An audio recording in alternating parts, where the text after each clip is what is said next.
खुलुमबाय स्टुडियाव दं आं राजीव बसुमतारी आरो बे समाव नोंथांमोननि गेजेराव लानानै फैदों थांनाय 2020 मायथाइनि 27 जानुवारि खालाराव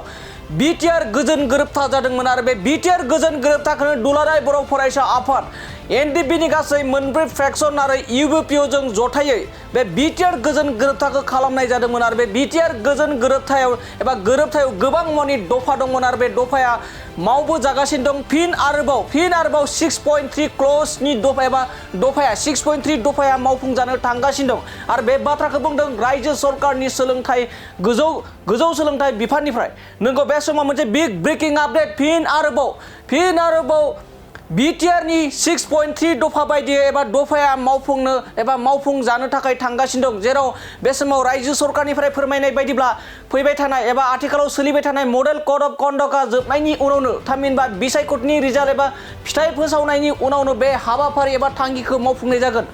बर'नि एबा बिटिआरनि सिं आरो बिटिआर बायजोनि मोनफ्रोमबो बर' फरायसालिफोरखौ सरकारि महर गायसननायनि थाखाय एबा सरकारि महर होनायनि थाखाय थांखि लानाय जागोन एबा खामानि मावनाय जागोन बेखौ रायजो सरकारनिफ्राय मिथिनाय जादों लोगोसे आरो बे बाथ्राखौनो फोरमायथिदों आरो बे बाथ्राखौ मोनथिना मोननाय बायदिब्ला बे बाथ्राखौ रायजोनि सोलोंथाइ गोजौ थाखोनि सोलोंथाइ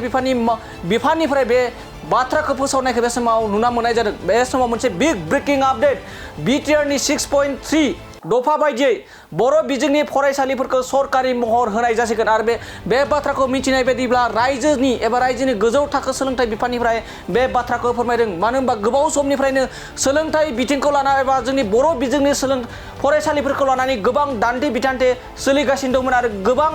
फरायसालिफोरखौ सरकारि महर होनांगौनि आथिखालनि प्रमद बर'नि दैदेननाय बिटिआर सरकारखौ दाबि खालामबाय थादोंमोन आरो बिटिआर गोरोबथानि दफाफोरखौ मावफुंनो थाखाय दुलाराय बर' फरायसा आफादा सान हर खामानि मावबाय थादों आरो सरकारखौ नारसिनबाय थानायखौ नुबोबाय थादोंमोन आरो बेनि गेजेरावनो दिनै दुलाराय बर' फरायसा आफादनि बेफोरबायदि मेन हिसाबै एबा गुबै थांखि हिसाबै फरायसालिफोरखौ बर' बिजों बिटिआरनि सिङाव थानाय आरो बिटिआरनि बायजोआव थानाय बर' बिजों फरायसालिफोरखौ थाबैनो सरकारि महर होनांगौ होननानै दुलाराय बर' फरायसा आफादा सरकारनिसिम दाबि दैखांबोदोंमोन आरो नारसिनबोबाय थादोंमोन थिग बेबायदिनो 6.3 क्लज बायदियै बर' बिजोंनि फरायसालिफोरखौ सरकारि महर होनाय जासिगोन होननानै बे समाव मिथिना मोननाय जादों आरो बे समाव गुबै बाथ्रा बेनोदि जुदि गोनांथि जायोब्ला एक्ट 2017 खौ बाहायनाय जागोन जेराव माखासे फरायसालिफोरा सरकारि महर एबा सरकारि महर गनायजाथाव नङाब्ला अब्लानिया 2017 थामहिनबा एक्ट 2017 खौबो बाहायनानै बर'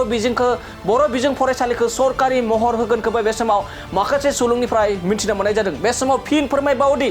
बिटिआर गोजोन गोरोबथाया थांनाय 2020 मायथाइनि 27 जानुवारि खालाराव एनडिपिनि मोनब्रै फेक्सन आरो दुलाराय बर' फरायसा आफादै जथायै बे गोजोन गोरोबथाखौ खालामनाय जादोंमोन आरो बे गोजोन गोरोबथानि दफा बायदि 6.3 क्लजआव बर' बिजोंखौ जेरैखि जाया सरकारि महर होनांगौनि मोनसे दफा दं आरो बे दफाखौ थाबैनो रायजो सरकारनिफ्राय मावफुंनाय जासिगोन होननानै बे समाव मिथिना मोननाय जादों बे समाव बे दफा मावफुंनाय लोगो लोगोनो जोंनि बर' हारिनि थाखाय जोबोरैनो गोजोनथाव बाथ्रा होननानै जों गनायनांगोन मानो होनबा जोंनि बर' बिजोंनि फरायसालिफोरा गोबां भेन्सार महराव जानानै दं गोबां